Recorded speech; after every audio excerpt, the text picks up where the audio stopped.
Се снаоѓаме или купуваме приватно лекови. За жал мораме да ги набавуваме од Србија или од Косово некој.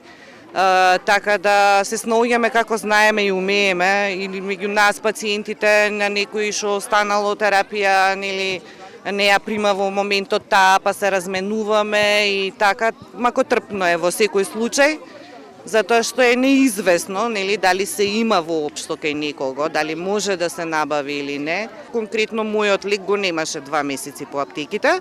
За кој лек станува? За Летрасан. Го имаше од друга фирма, но мене не ми одговара на организмот, значи морам да го примам Летрасанот. Вака изгледа секојдневието на Анжелика Колева, која пред 5 години завршила со хемотерапиите и во моментов е на таблетарна терапија.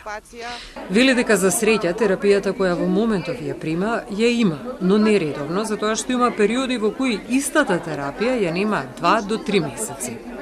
Тоа е случај со дел од таблетарната и дел од биолошката терапија, вели Колева.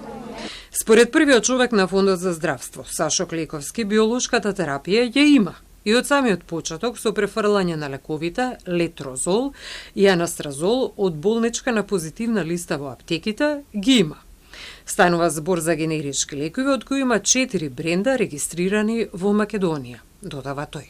Да почнеме од биолошката, одговорно тврдам дека недостиг нема. Има недостиг на 2 лека кои се генерички лекови кои се уште се издаваат на клиниката за онкологија.